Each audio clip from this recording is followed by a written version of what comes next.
السلام عليكم. معكم ميس من المحمود، والنهاردة هنكمل مع بعض سلسلة الحروف اللي كنا ابتديناها. زلنا مستمرين في كورس التأسيس الشامل والمجاني لتأسيس الأطفال والمبتدئين في اللغة الإنجليزية. هيكون مفيد جدا ليكم ان انتوا تتابعوا معايا الفيديو ده. والنهاردة هناخد حرف الإي الطريقة الصحيحة لكتابته ونطق اسمه وصوت الحرف كمان. ده حرف الإي كابيتال إي كابيتال، وده الاي السمول، شكل الاي السمول.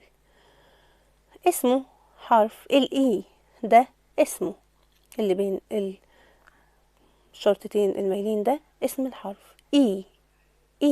وانا قلت لكم قبل كده، برضو كنت وضحت قبل كده ان النقطتين دول للإطالة، اي زي المد كده في اللغة العربية، اي.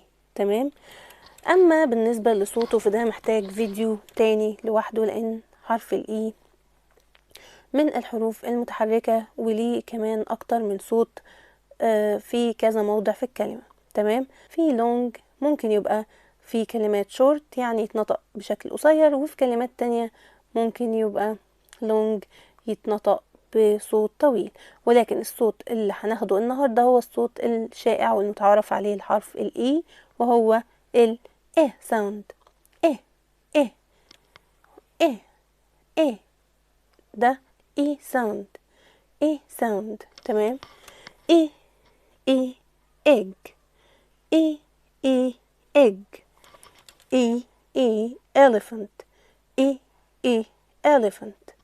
إيه egg. إيه elephant. egg يعني بيضة، elephant يعني فيل.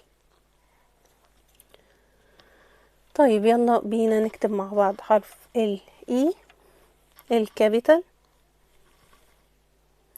هنبدأ، قلنا برضو دول خطين الانجليش الاساسيين.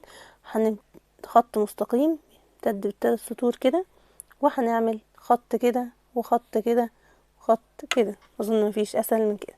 تمام. يبقى خط مستقيم مر بالثلاث سطور، السطر الوهمي نبتدي كده وبعدين كده وبعدين كده، واخر مرة كمان معانا الاي كابيتال خط مستقيم وشرطة كده وشرطة كده وكمان شرطة كده. ده بالنسبة للاي الكابيتال. تعالوا نعرف مع بعض الاي السمول. دول سطرين الانجليش الاساسيين، مش هنستخدم فيهم السطر الثالث الوهمي ولا حاجة. همتد السطرين في نص السطرين كده، هعمل شرطة اهو، وهاجي من هنا وهعمل كده كده زي نص دايرة كده. هعملها تاني. تمام. هعمل شرطة بين السطرين، عملت شرطة، وهاجي من الاول هنا واعمل شرطة كده وتلمس ده وتنزل تاني. نعملوها كمان مرة برضو.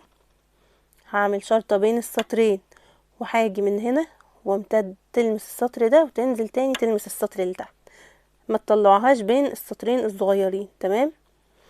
وده كان حرف الاي، واشوفكم في فيديو جديد، والسلام عليكم ورحمة الله وبركاته.